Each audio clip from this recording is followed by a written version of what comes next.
During the 18th century, King Louis XV acquired a secret, a truly unique secret, and most likely one that has been lost and rediscovered throughout our known history, a malleable cement or mortar that could be molded into almost any form, comparable to the strongest of stone. Its uses being practically endless, from structural to ornamentation, while also having the property of being a hydraulic cement, the ability to harden underwater. He learned the secret from a French inventor and mechanic named Antione Joseph Loriot.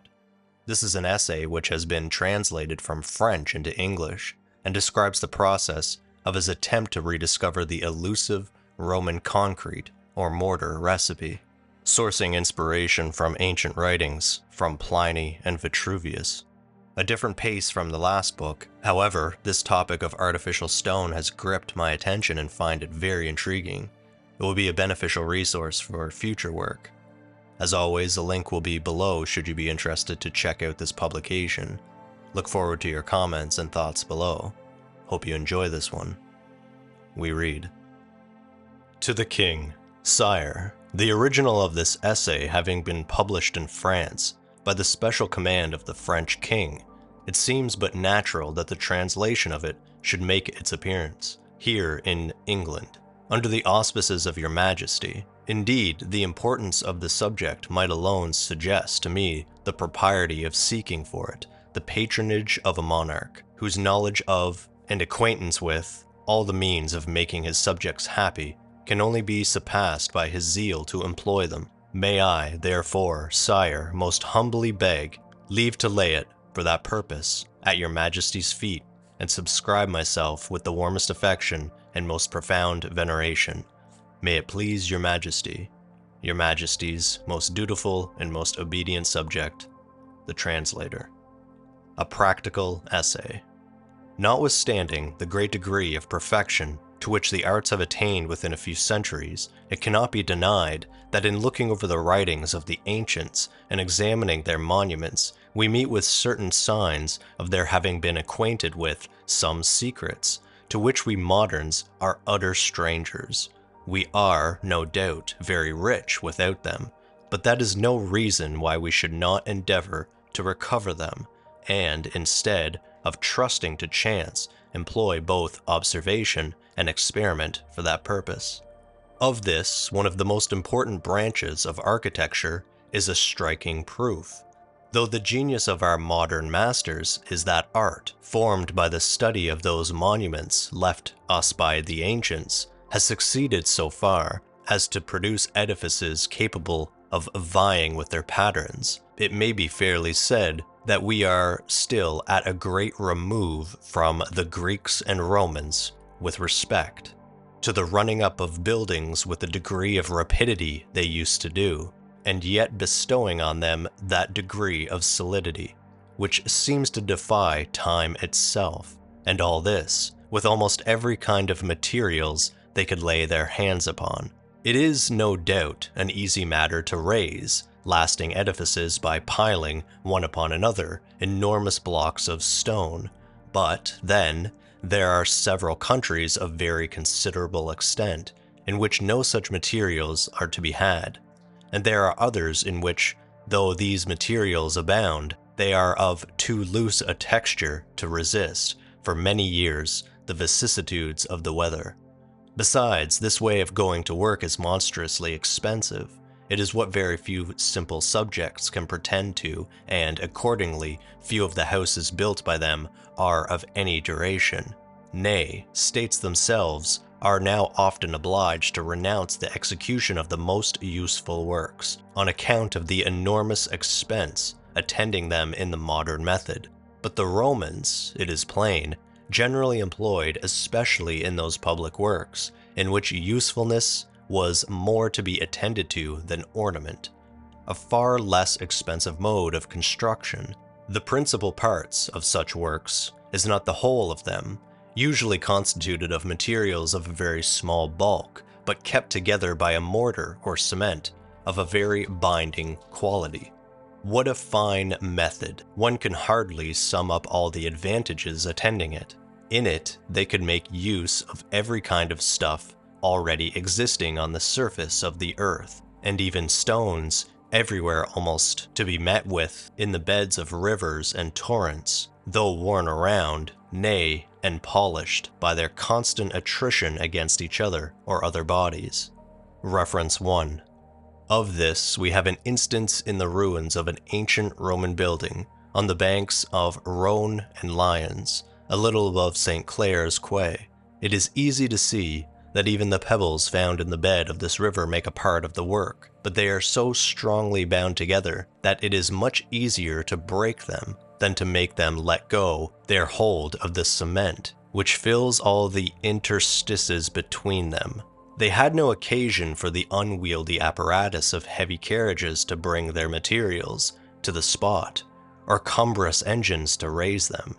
Consequently, they lost neither time nor labor in the execution of those tedious operations. All went directly to the forwarding of the work itself, which, of course, must have shot up with uncommon rapidity. How, otherwise, could they have executed, even with their numerous armies, those immense piles, those aqueducts of several leagues in length, and sometimes rising to the level of mountains, and all this often merely to supply some middling town with water, not only for the necessary, though common, purposes of life, but even those of luxury and abundance, such as baths, fountains, etc. These considerations did not escape Monsieur Loriot, so deservedly celebrated for his many very useful mechanical discoveries and inventions, and it was in consequence of them he made these inquiries and researches, the fruits of which I am now going to communicate to the public.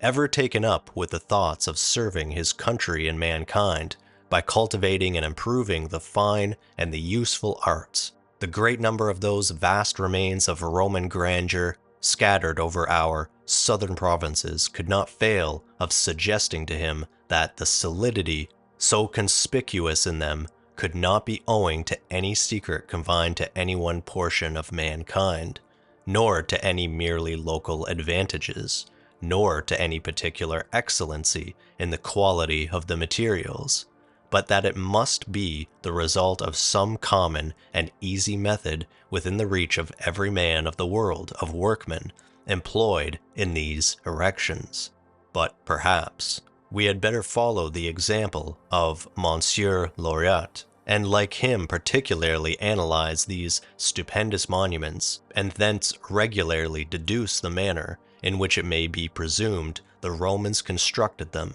Most of these monuments exhibit nothing but enormous masses in point of thickness and height, the heart of which, but just faced, with an almost superficial coating, evidently consists of nothing but pebbles and other small stones, thrown together at random, and bound by a kind of mortar, which appears to have been thin enough to penetrate the smallest interstices, and so form a solid whole with these materials, whichever kind was first laid to receive the other when poured into it. It is enough, therefore, to consider these ruins with the smallest degree of attention to be convinced that all the secret of this mode of construction consisted in the method of preparing and using this strange kind of mortar, a mortar not liable to any decay, bidding defiance equally to the perpetual erosions of time and heaviest strokes of the hammer and pickaxe. At least, when any little stone, and it must be a round one, gives way to them, the mold of cement left by it is found equally hard with the completest petrification. How different, then, must this ancient mortar be from the best of our modern? The latter, would imagine, never dries perfectly, but to fall to dust again at the least touch. Of this, the remarkable crumbling away of our most recent buildings is an evident proof. Another of the extraordinary qualities of this Roman cement is its being impenetrable to water. This is not a mere conjecture, it is a fact, which the aqueducts of theirs, still in being, leave not the least room of doubt of. For in these works they never employed either clay, mastich, or any other resinous substance to prevent the waters from making their way through them. The areas of these canals resting sometimes on the ground, sometimes on a wall, and sometimes on arches built for the purpose, as well as their roof and sides consisting of the same kind of small stones bound together by this extraordinary cement, with this difference that the inside surface was composed of finer and smaller ingredients, which, at the same time, it does not look anything like a coating made at second hand, and of course, capable of being scalded off, carries evident marks of its being the result of a peculiar operation, which it may not be impossible to imitate by attending to the observations that will occur in the course of this essay. Thus, then, it plainly appears that these works were carried on by means of caisons. The trenches made for the foundation formed of themselves the lowest tier, and surely nothing could be easier than to fill these with the materials ready prepared for that purpose, though the Romans, no doubt, did it with their largest and heaviest stones. After bringing the work to the surface, they had recourse to planks made to fit into each other, successively extending them in length and in height, and binding the opposite ones at such a distance from each other as to form the thickness of the wall, and withal with sufficient strength not to deviate ever to little from the perpendicular on either side. It was thus that they formed, as it were in a mold, these enormously massive walls, composed, as we have already seen, of every species of pebbles and other small stones, which our modern architects know not what to do with, for want of a mortar qualified to constitute with them one solid compact body. We may easily conceive at what a great rate even a small number of hands, if well supplied with materials, must have been able, by this means, to push on any work in the building way. For this purpose, nothing more was requisite than to have in readiness a sufficient number of troughs full of the proper mortar, throw at random into the caisons the pebbles and other small stones, and then saturate the latter with the former, all which might be perfectly well done by the smallest degree of attention to get as much stones as possible into the caisson, and then make the mortar fill up all the interstices between them. And with regard to vaulting and arching, they had their centers as well as the moderns. When they had an aqueduct to build, then the interior surfaces of its channel required a coating of that peculiar cement which is still observable in them to a certain thickness, and which we have already taken notice of. They began by laying it on the planks of the interior casing and the centers, previous to the throwing in of the coarser materials, and thus formed a crust which effectually kept the water from any stones of a spongy nature that would otherwise have imbibed it. Without this method of casing, they would never have been able to construct either walls of so prodigious a thickness or channels of so surprising a thinness.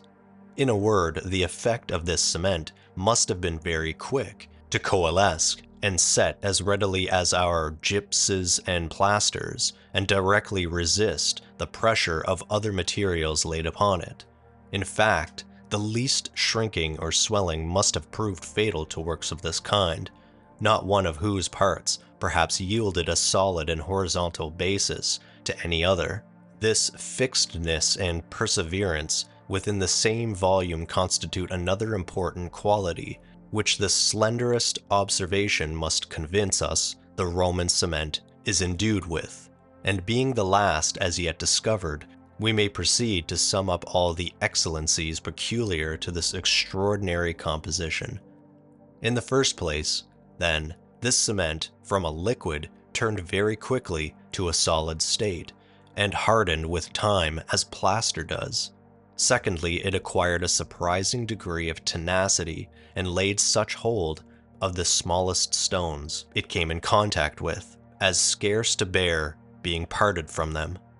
Thirdly, it was impenetrable to water. Fourthly, it continued always of the same volume or bulk, without either swelling or shrinking.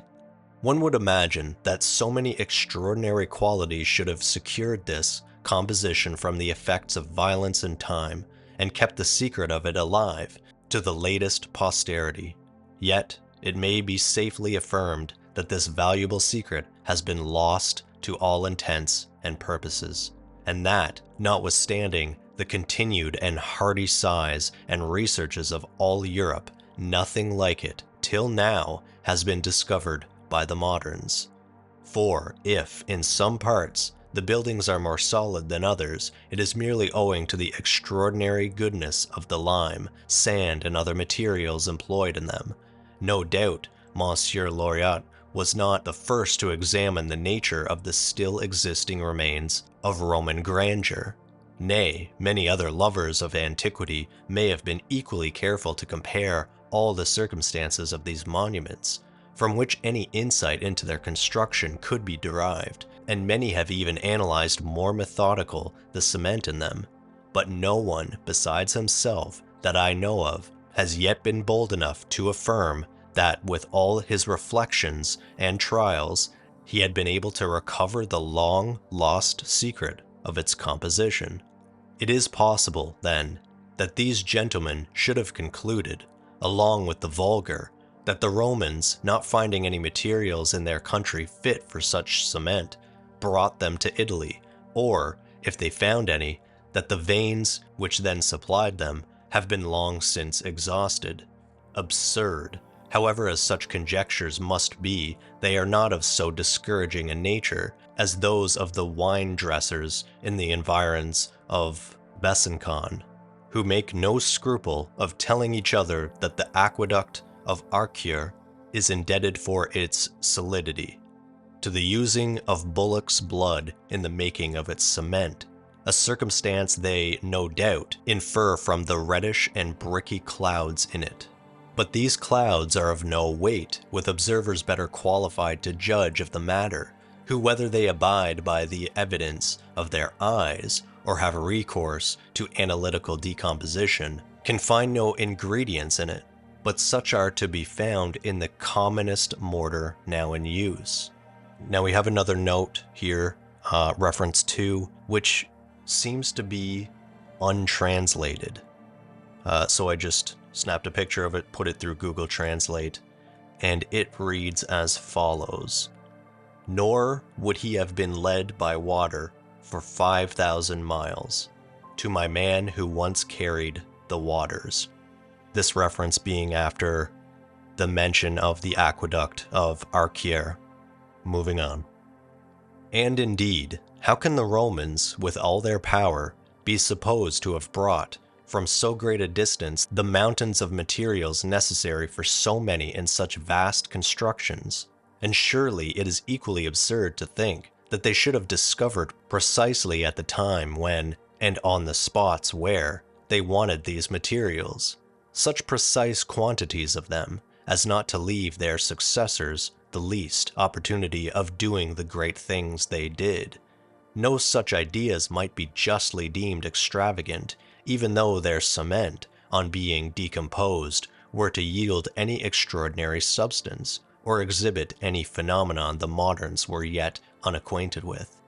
But Monsieur Loriot, after examining, in the course of his travels, almost all the monuments of this kind left by the Romans in France, after considering all the materials nature afforded in the places where they erected them, after, in short, comparing and combining all their possible local resources, found himself obliged to confess, from the clearest conviction, that they employed no materials, but we will still employ, that their cement owed all its excellency to the lime, sand, brick dust, and other materials of that kind with which they made it, but that they had another method of mixing up these materials and using the mixture.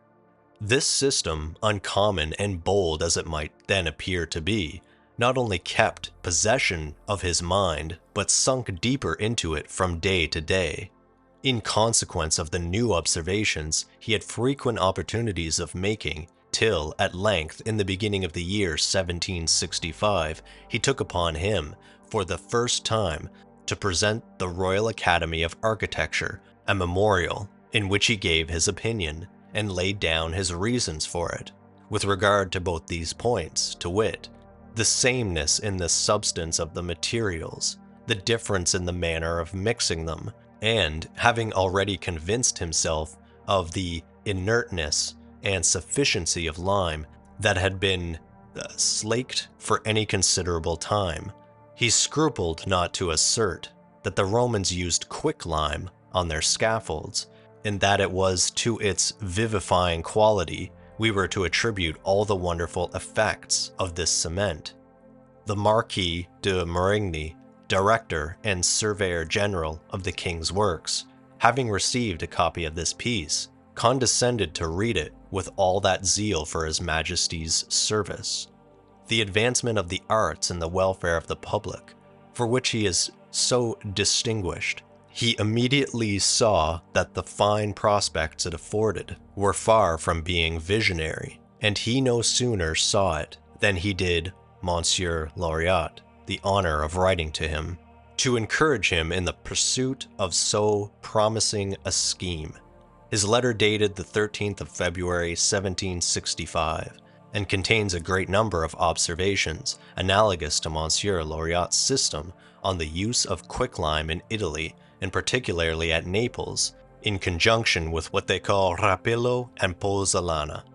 This letter gave room to another memorial, and both were presented together to the same academy, but this body, then, it may be, taken up with objects more worthy of its attention, or biased, perhaps by the report made to it concerning these memorials, received them with a great deal of coolness. But, however mortified Monsieur Loriot must have been at this treatment, he was not discouraged by it. Instead of imputing it to the Academy in general, he attributed it to some of its members in particular, from whom he knew he had no favor to expect, and to a prejudice against his opinion, which he could not but allow to be pretty natural and tolerably well grounded, since it is countenanced by the two only ancient writers upon the subject, whose works are come down to us. In fact, these gentlemen did not forget to object to him the testimonies of Vitruvius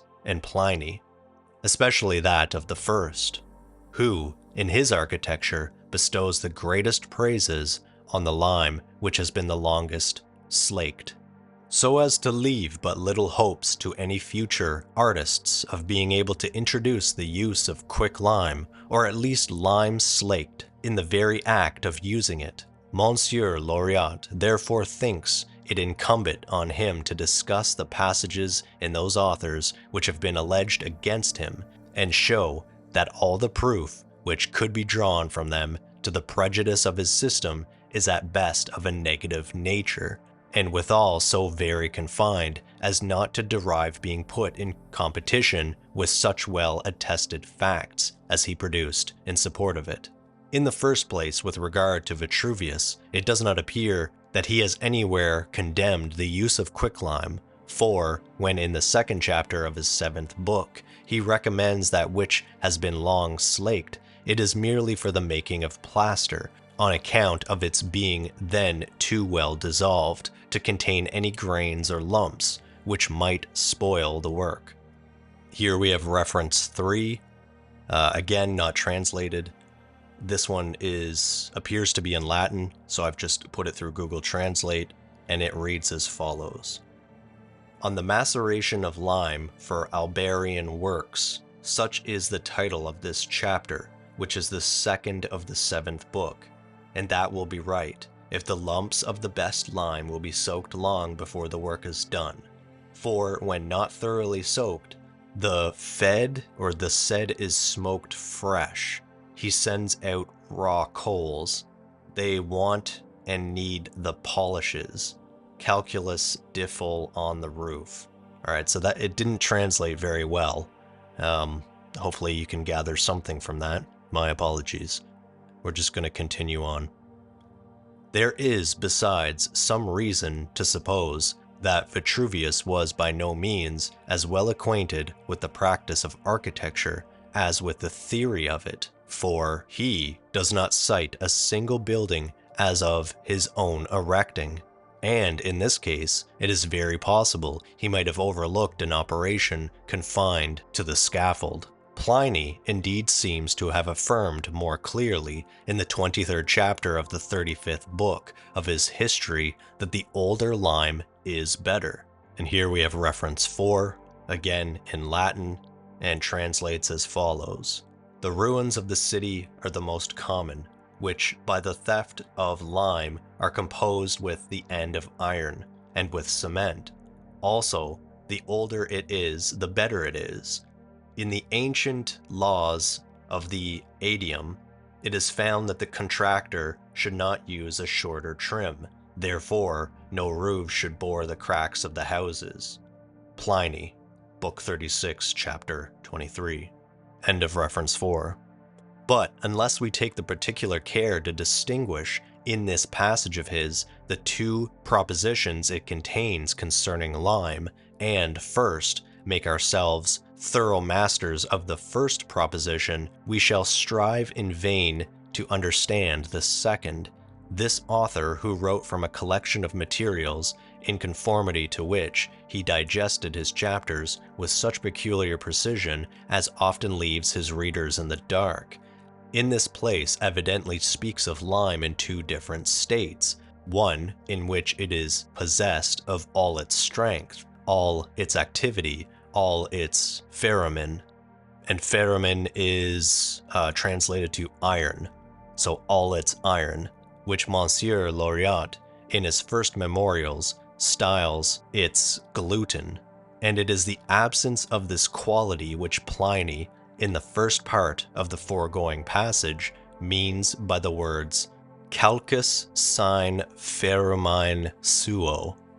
which roughly translates to lime without its iron.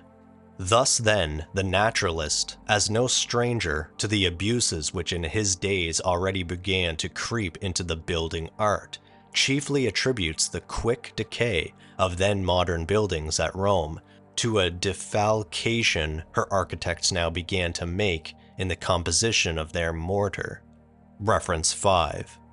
It is well known that the word cementum is not always used by the Latin authors to signify cement or mortar, but in this passage of Pliny, it can signify nothing else. A defalcation, which he styles a theft, furto, and the subject of this theft was a lime, the withholding of which deprived the mortar of that tenacity and strength it used formerly to derive from its presence. And the Latin passage is, bear with me here, furto calcus sine ferrumine suo commenta componetur, which roughly translates to, by stealing lime without its iron, cements are made.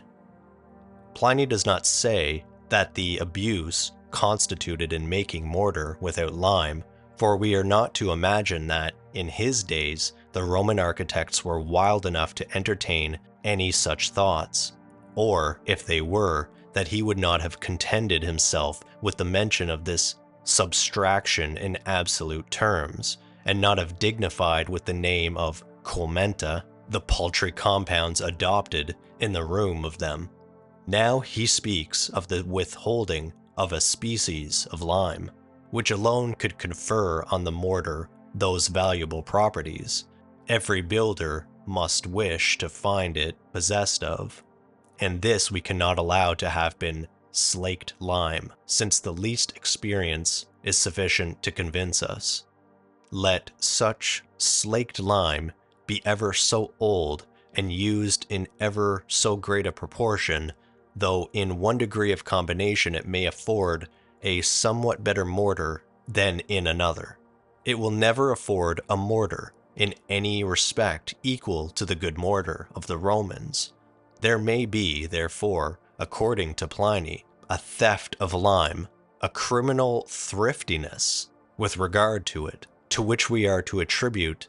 the badness of the mortar, which about this time began to be used in Rome, and proved the source of those ruins that disfigured her. But this theft cannot be that of lime which has been long slaked, since there is no mending mortar by restoring it to ever so large a quantity of such long slaked lime. The consequences, therefore, arising from Pliny's assertion and our own experience are very obvious. In the first part of the passage in question, he cannot possibly mean that lime which has been slaked, but a medium to which the mortar is indebted for its strength and efficacy. Reference 6.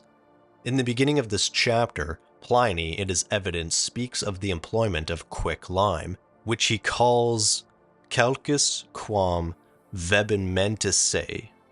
which roughly translates to lime then vehemently. So that everything he says, till we come to those words, intrida quoque, which roughly translates to also broken. And remember, these are just rough translations. This is something that needs to be double-checked, for sure, which show that he is going to consider lime in another state, is to be understood of the quick lime. End of reference 6. This truth will appear more and more evident in proportion as Monsieur Loriot's discovery unfolds itself, and we shall, of course, be apt to ask ourselves how it could come to pass that, instead of looking into Pliny for authorities in support of a blind and bad routine, we did not immediately perceive what is, in fact, the principle of a wise practice, well known in his days, and which his writings, with a little more reflection on the side of the reader, were sufficient to perpetuate. But the mischief of it is, there are few readers who know how to read as they ought to do, and sit down to their books, with all dispositions requisite to get the better of old prejudices. The second part of Pliny's text, intrida quoque, which again I've translated to also broken, evidently means another species of lime or another state of it, different from that which made the subject of his first. He sets them in opposition, as it were, to one another. In the first place, with regard to their names, he calls the first calx quam vehementissima, and gives the second an epithet sufficient to indicate the new state, in which he has been considering it, calling it calx intrita. And here we have reference 7, intrita. Can this word be understood of air slaked, as well as water slaked lime? If it may, Pliny must be allowed to have left room for a double construction by using this expression. We shall have hereafter occasion to show that air-slaked lime is not deprived of all the qualities observable in water-slaked lime. And that's the end of reference 7.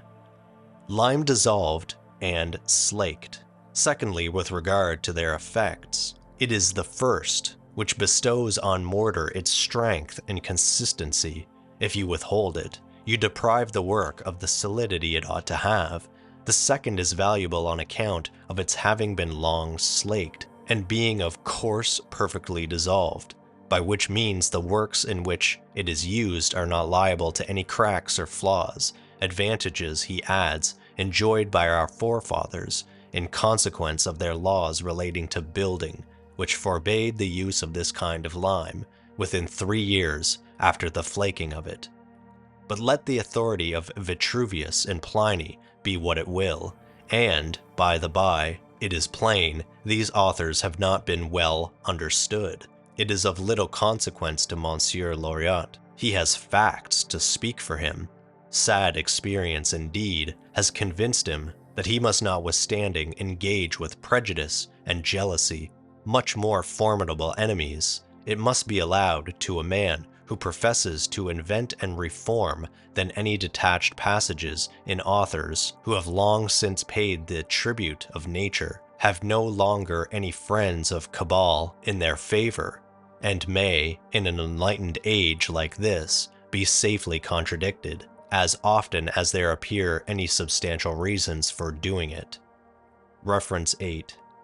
The author here means the persecution Monsieur Loriot suffered with regard to the machines of his invention constructed at Pompeian. Monsieur Loriot, therefore, protests that he will employ no other weapon against his enemies, but his success, nor any means to convince his detractors, or at least silence them, but that of bidding them come and behold with their own eyes the trials ingrate of his method which he is actually making in the sight of mankind, in those works with which the king has been pleased to charge him. Reference 9.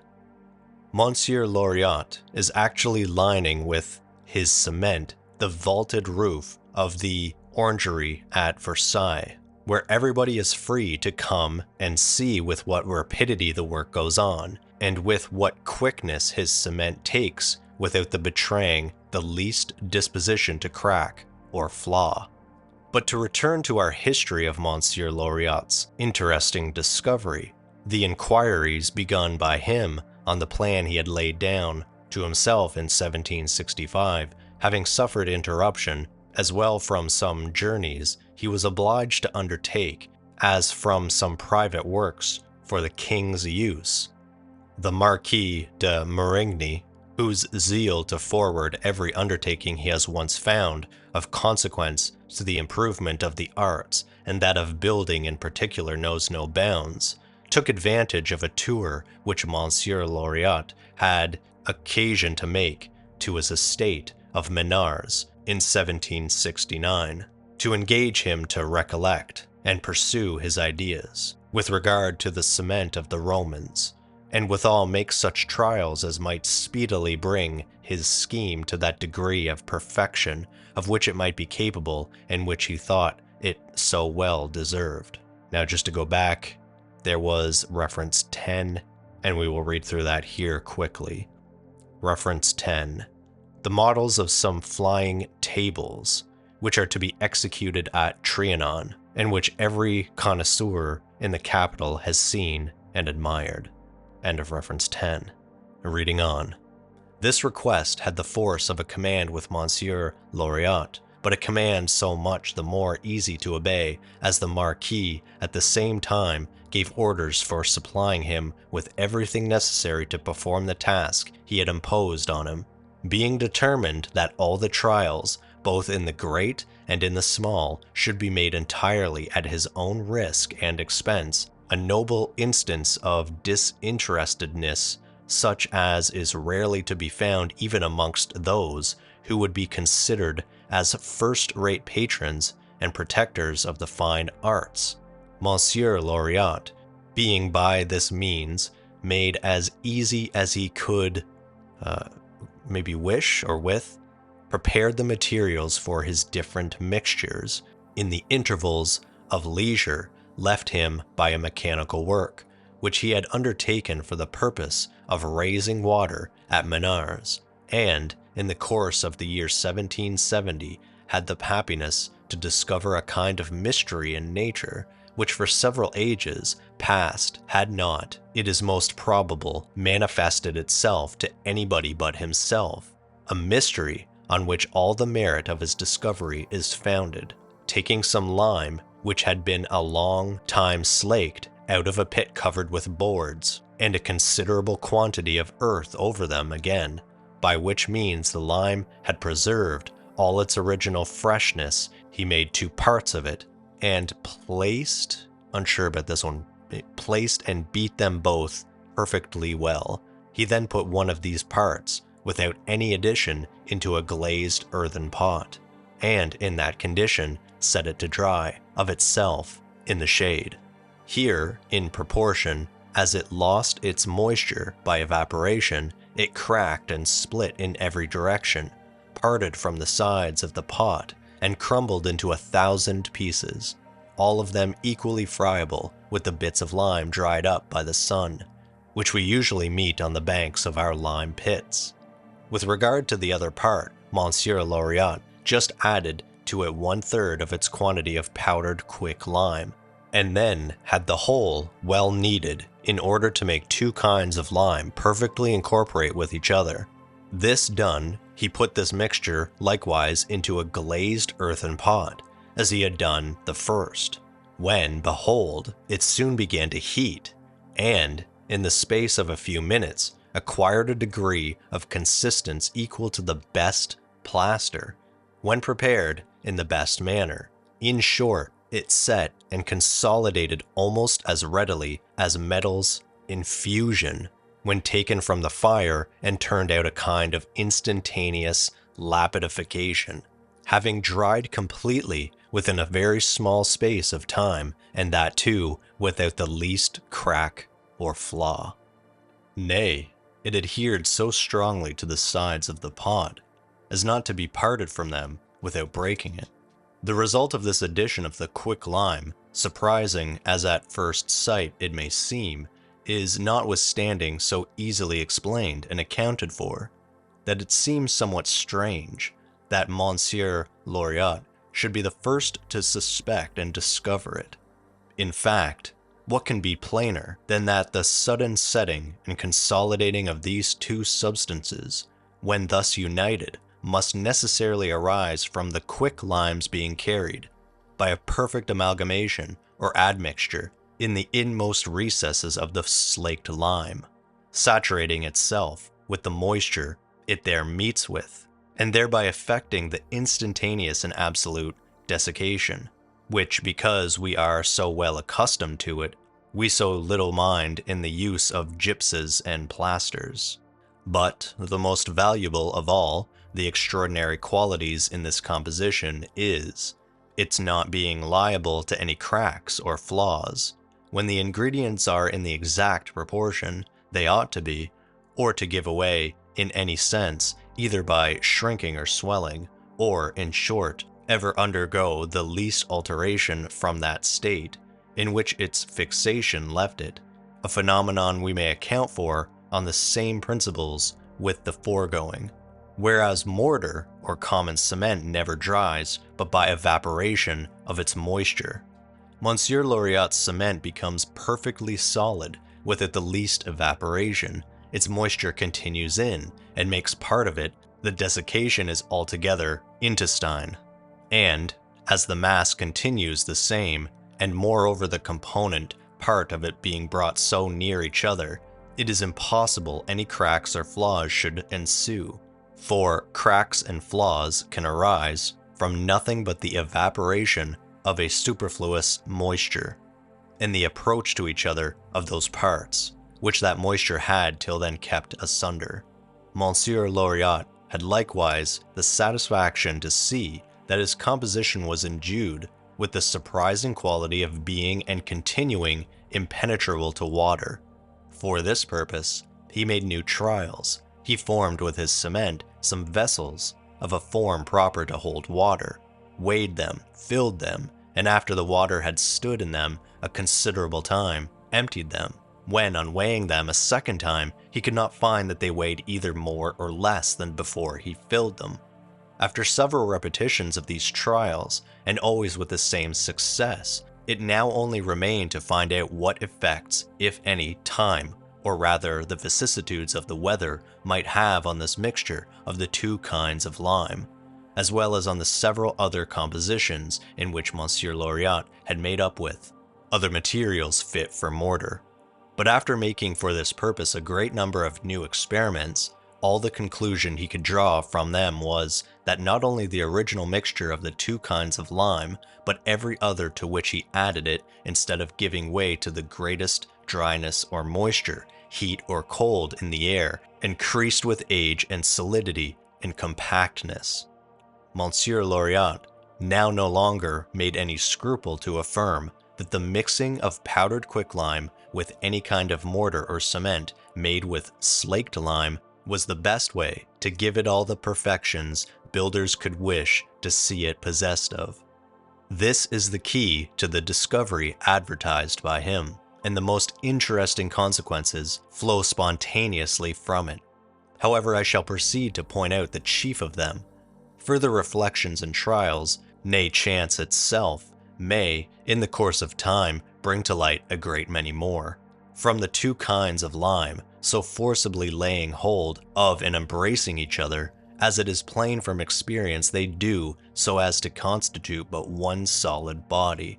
it naturally follows that they must likewise be able to seize and shackle several other kinds of substance that may be mixed up with them,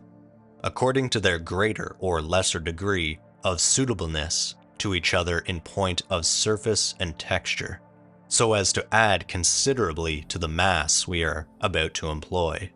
Now, sand and brick dust are the foreign bodies which have as yet been found to answer best for this purpose. Take, therefore, any quantity of very fine brick dust, and twice as much fine river sand, the former well sifted, and the latter well screened, with a sufficient quantity of old slaked lime to form with water an amalgama as usual, but withal wet enough to slake a quality of quicklime equal to 1/4 of the brick dust and sand taken together. Then add the quicklime in powder to the brick dust and sand, incorporate them well without loss of time, and use them directly, as the least delay may render the use of them defective or impossible. Reference 11. See the observations hereafter to be made on the quality of quicklime. And that's the end of reference 11. A coating of this mixture applied to the bottom and sides of a canal, basin, or any other kind of building which is to contain or stand over water has the most extraordinary effects, though laid on ever so thin.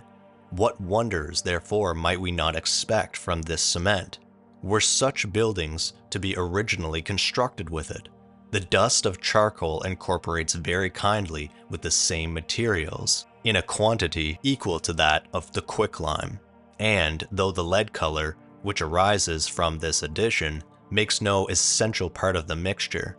it may still have its uses on certain occasions, but it is otherwise with regard to the bitumen contained in the charcoal, since this substance cannot but form a rampart extraordinary against the water, no way inferior to that afforded by any other materials with which it is made up. If all we want is a strong coating, then by adding to the common mortar, consisting of slaked lime and sand, 1/4 its quantity of quicklime, we shall have one which, within 24 hours, acquires a greater degree of consistence than the common kind in several months. 2 parts of air-slaked lime, 1 of sifted plaster, and 1/4 of quicklime made up into amalgama of the constituents of common mortar afford a coating no less fit for the inside of buildings than tenacious and incapable of cracking or flawing.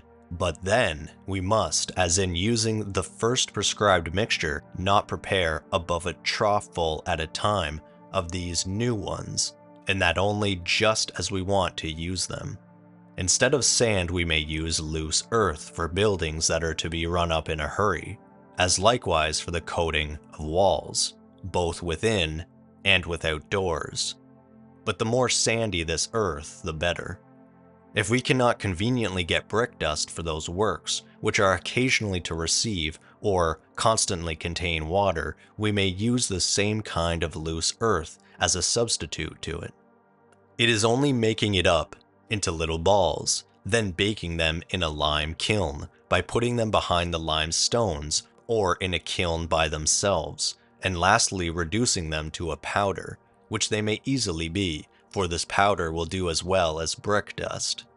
A dry and stony freestone, well powdered and sifted, may be used instead of sand and loose earth. Nay, it will answer better, on account of its extraordinary lightness, for any constructions that are to be supported by timber work. All kinds of marn, well washed, in order to destroy that unctuousness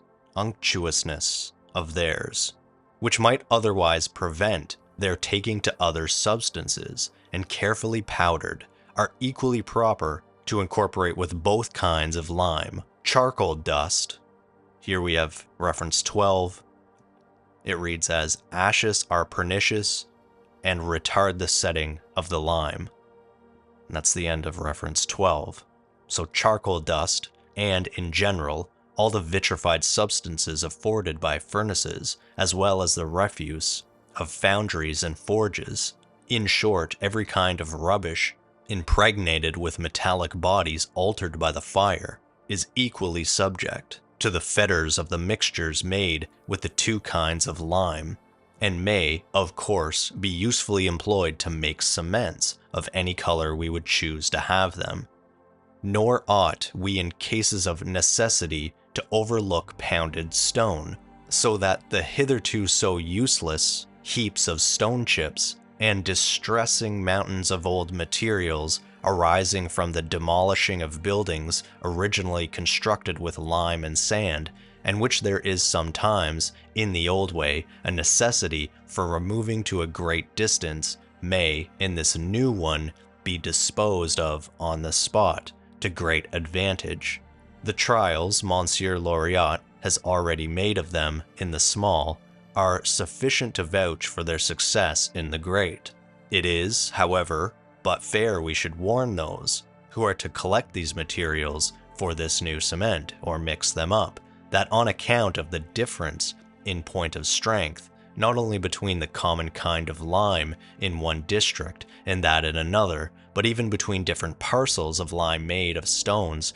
from the same quarry, according to the time elapsed since the burning of them, there is no assigning precisely the exact quantity of quicklime that is to be added to every mass of the common cement or mortar. In one place we must use more, in another less. It is for this reason Monsieur Loriot has pitched up a medium in prescribing for any quantity of sand and brick dust taken together 1/4 of their quantity of middling lime, when used just as it comes from the kiln. For if on the one hand it happens to be of a superior quality, and of course capable of imbibing a greater quantity of water, in consequence of its being made a harder stone, a smaller proportion of it will do, as on the other hand a larger will be necessary if it has been long slaked. The works in the neighborhood of Paris began to show that 1/3 of the best lime it affords is not too much.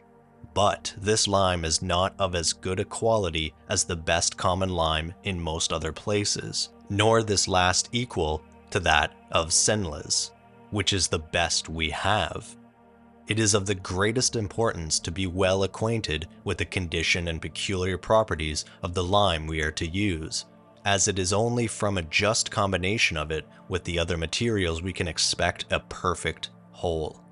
There is a quick lime strong enough to drink up, before it is perfectly slaked, a great deal more water than is to be found in the mortar already described, so that the mixture made with them, instead of coalescing into a good cement, burns up and falls to dust, whilst on the other hand, some quicklime, on account of its opposite quality, shall meet in the same mortar with more water than it can imbibe, and so form with it a compound which, on the evaporating of the superfluous moisture, shall crack to pieces.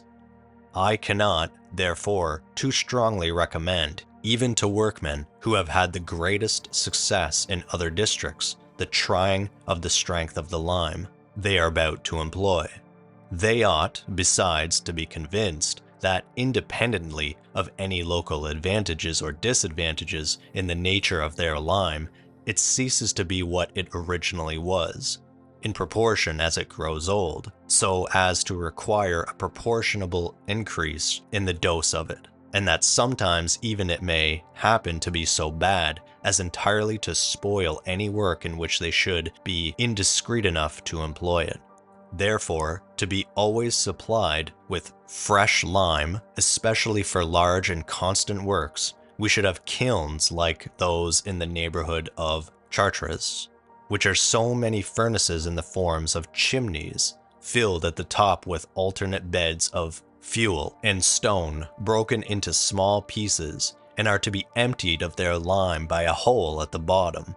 Another equally considerable advantage attending this method of making lime would be that of enabling us to burn the stone in a just proportion to its quality, for we are not to imagine that every kind of it requires so great a diminution of its weight by that operation, as is generally prescribed on the strength of certain particular trials, and the degree of this diminution being once ascertained, all we should have to do would be proportionably to increase or lessen our beds of fuel. With regard to sand, there are some kinds of fossil sand preferable to river sand on account of the grains of the latter being too much rounded and polished by the friction it is in moving water liable to undergo. There are two different ways of preparing Monsieur Loriot's cement. The first is to mix up very well with water and slaked lime the sand, brick dust, or other materials you choose to employ for the purpose, to the consistence already prescribed, that is somewhat thinner than usual. Then sprinkle into the mixture your powdered quicklime, and lastly incorporate the whole well together to be used directly. The second way is to mix up the sand, brick dust, and powdered quicklime by themselves in the proportion prescribed, then adding to them just as fast as you want your cement the proper quantity of slaked lime and water. Work the whole up well with the trowel. In this way, the sand, brick dust, and powdered quicklime may be kept ready, made up in sacks, large enough to fill 1 or 2 troughs, so as scarce to leave the workmen any room to fail in the operation, let them be ever so ignorant or careless about it. But I must own that all I have been saying might be looked upon as an idle declamation in Monsieur Loriot's favor, intended merely to heat the imagination and excite the curiosity of my readers, without any reasonable prospect of my being able to satisfy it. Did I not give some proofs that the success of his cement in real works, of the most extensive and various kinds, has not fallen short of the merit attributed to it in consequence of a few confined trials? The first thing the Marquis de Marigny thought it is his duty to ascertain, with a view of rendering Monsieur Loriot's discovery useful to His Majesty and the state in general, both in civil and military, private and public architecture, was the surprising quality attributed to it of being impenetrable to water, or sustaining and containing that element, nay, of acquiring under it a perfect degree of consistence and tenacity, and all without flying or cracking, or shrinking or swelling. And with this view, he chose some works perpetually exposed to water for his first trials. He had, it seems, to construct, in his gardens at Menars, a basin to supply a very considerable hydraulic machine, a canal from 40 to 50 toises long to bring water to that basin, and some subterraneous drains to carry off his wastewater. Reference 13. The toise or toise is equal to 6 French feet, and the French foot is almost 3/4 of an inch longer than the English foot. End of reference 13. Now, there was not one of these works in which he did not make use of Monsieur Loriot's cement, in one part of them, by way of simple coating, where nothing more was wanting, in another to bind together common stones huddled promiscuously together, and in a third to stop the sluice of a canal he wanted to drain, in order to coat it from one end to another. The effect of this cement used for the last of these purposes, after common mortar, clay, and every other simple or compound substance generally used on such occasions, had failed, proved extremely sudden and decisive. It had scarce time to fill up the sluice, when it withstood the water to such a degree as to dry and harden completely, and in a very small space of time, whilst the continuous stones were visibly sweating at every pore. The dome of a fountain, of very curious construction, being found in consequence of the sponginess of the stones of the country with which it had been built, to give way to all the waters which happened to light upon it, and thereby render the least stay under it disagreeable and dangerous. The Marquis had it coped with a layer of the cement, and the effect proved equally sudden and satisfactory with that just now related with regard to the sluice. The basin we just now took notice of, situate for the most part on the arch of a vault, containing all the moving parts of the hydraulical machine supplied by it, exhibits another striking proof of the great advantages to be expected from this cement. And what adds to the wonder is that all these trials were made in weather extremely unfavorable to them. In autumn, in the beginning of the winter of 1772, and in the spring of the present year, 1773, during which the men were often obliged to work in the rain, in the latter end of October 1772, they had scarce done coating a basin in a yard, where the Marquis intended to keep some water fowl, when a violent shower filled it to the height of 6 inches and upwards. Yet the work never suffered by this severe trial. Not a drop of water penetrated. What escaped was merely by evaporation. It will, no doubt, be asked which of the foregoing compositions it was that Monsieur Loriot gave the preference to in his several works at Menars, and it is but just I should satisfy him. The cement used in the Grand Canal of the kitchen garden, 47 toises long, 7 feet broad and 3 deep, in that of the back kitchen garden, in that of the yard to keep waterfowl in, on the outside of a vault, over which there now stands a shrubbery, on the dome of the fountain I have already taken notice of, as likewise in the massy part of a building which conveys water to the machine, and, rising 7 feet within the basin it supplies, serves as a vent, as well as to carry off the water at the top to prevent its overflowing.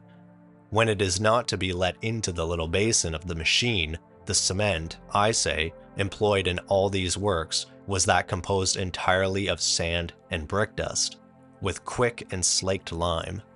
But the coatings of this conduit, and the basin at which it terminates, were made with the addition of powdered charcoal, in the proportion already prescribed. With regard to the coatings of the terrace walls and some other parts of the building, the old plastering of which, yielding to the moisture and other affections of the weather, used to peel off every winter, he employed nothing in the composition of them, but he already prescribed quantity of quicklime added to common mortar made of slaked lime and sand, but somewhat thinner than for common use. He likewise employed the same kind of cement for the plaquage of a subterraneous vault, and afterwards coated it over with the very white cement already spoken of, made with 2 parts of air-slaked lime, 1 of quicklime, and 1 of plaster. And here it is proper, I should observe, that lime slaked by the air alone, and in the shade, a circumstance easily known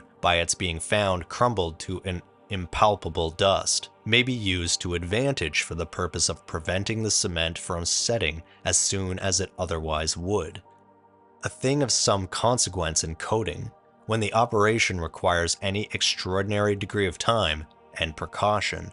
As often as Monsieur Loriot had occasion to lay his cement on the outside of any vaults, over which there might be a necessity of people's walking, he had recourse in composing it.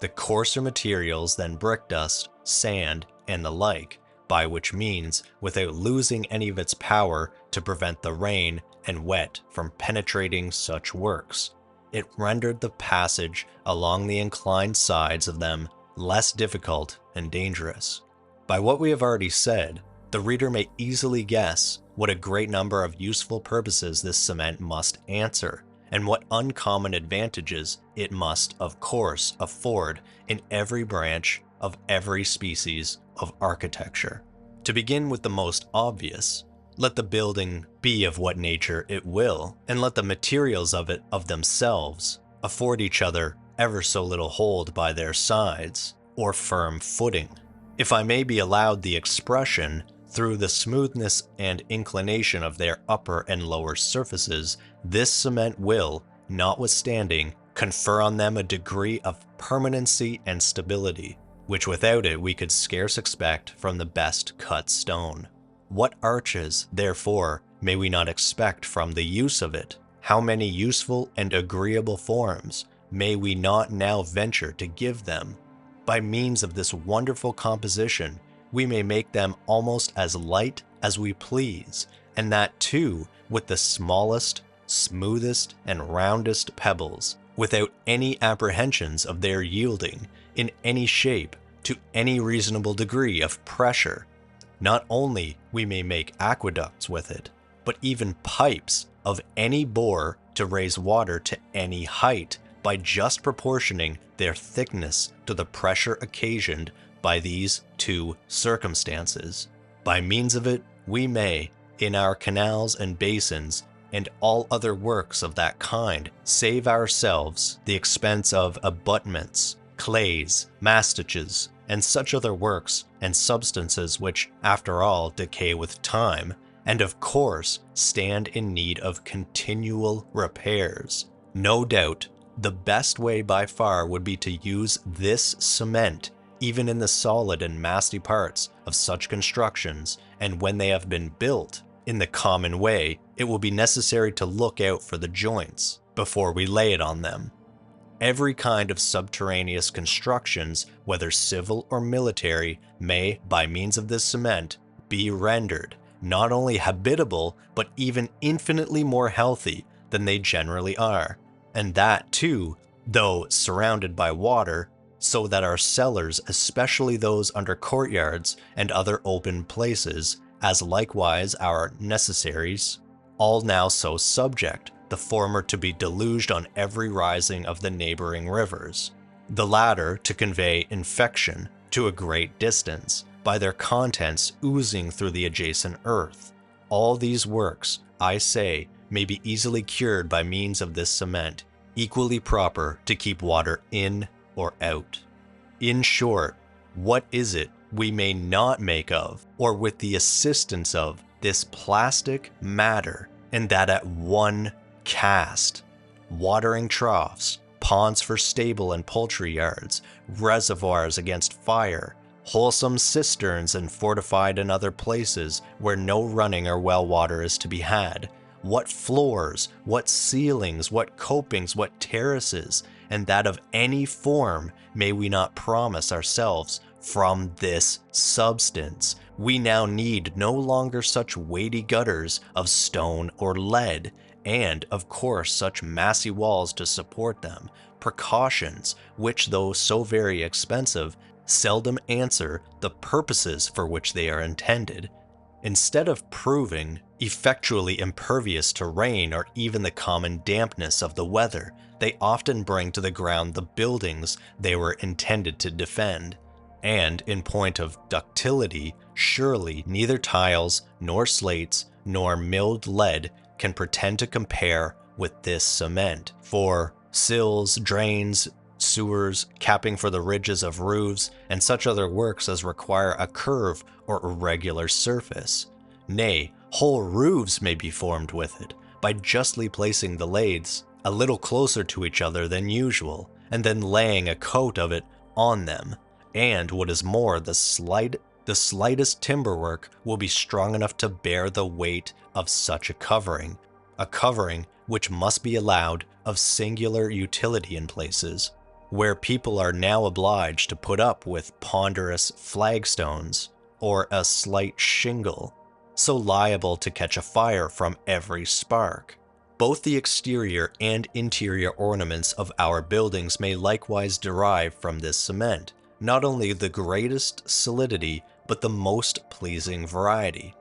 But in this use of it, care must, no doubt, be taken not to apply it either in the way of pargetting or of ornaments in relievo to any walls but such as are perfectly dry, lest it should concenter some destructive particle, which, in process of time, might make their way out, and such works themselves should have time to dry perfectly before any frost can get at them.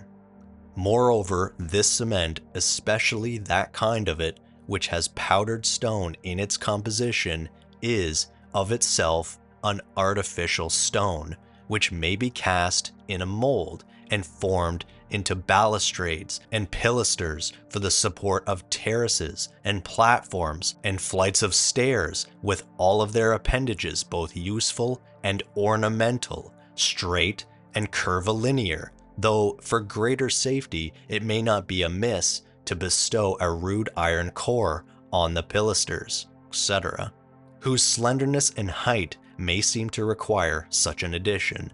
We might, likewise, make it by crafting it in molds or fashioning it on the potter's wheel into flower pots and even other less residentiary vessels for gardens, parterres, and that of any color we like best. There are several of our provinces and several countries in Europe where there is not a bit of plaster to be found, and where, of course, the dearness of it has proved an insurmountable obstacle to the execution of a great number of the most useful works, particularly with regard to chimneys.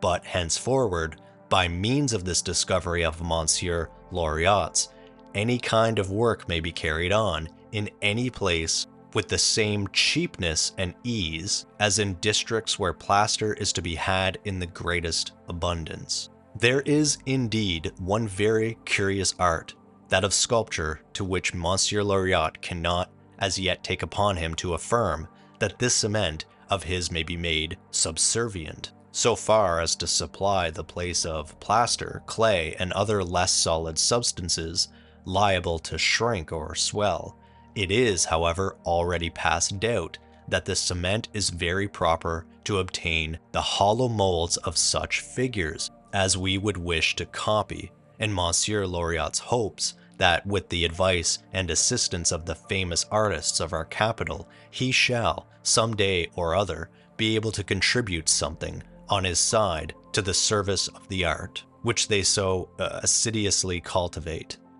In the meantime, he will always be ready to answer any letters addressed to him concerning the possibility or probability of applying his cement to any other purposes. For our parts, we have nothing more at present to say concerning the discovery and composition of this cement, and the manner of using it. Monsieur Loriot has made no secret of anything, not even of his private thoughts, with regards to several particular uses to which he can at present but just suppose it may be applied, as he has not yet had any opportunity to make actual trials of it in the great for such purposes. But if, on the one hand, he has had nothing more at heart than to satisfy the curiosity expressed by the public, as soon as it came to be known that His Majesty had ordered the secret to be published, that everyone who chose should be able to take advantage of it, so, on the other, he hopes that the same public will vouchsafe to value his discovery, not so much by the ease with which it may be put into practice, as by the length, assiduity, and painfulness of the inquiries and researches of which it is the fruit, and of which they are now enabled to reap the benefit at free cost. It is, however, proper we should here warn such persons as may have works to execute in which Monsieur Loriot's cement can be useful, not to impute to him any blunders that may be committed in the composition or use of it, by persons taking upon themselves to be masters of this method, without ever adding any practice to the theory. They may acquire by the perusal of this essay, it being of the utmost importance in every art to unite them. For this reason, Monsieur Loriot, while he is employing in His Majesty's works, and those of the rest of the royal family, the workmen first formed by him at Menars, will not grudge the trouble of instructing all others, who may offer themselves for that purpose, provided they do not think it beneath them to put themselves a hand to the work, and then, as soon as he thinks them perfect, will give them a certificate of their having served this kind of apprenticeship, on sight of which anyone may safely employ them. He will even render them capable of instructing others, and should any province or town apply to him for persons ready for both these purposes, he will, to forward their patriotic views, make it his business to send them some of his best hands.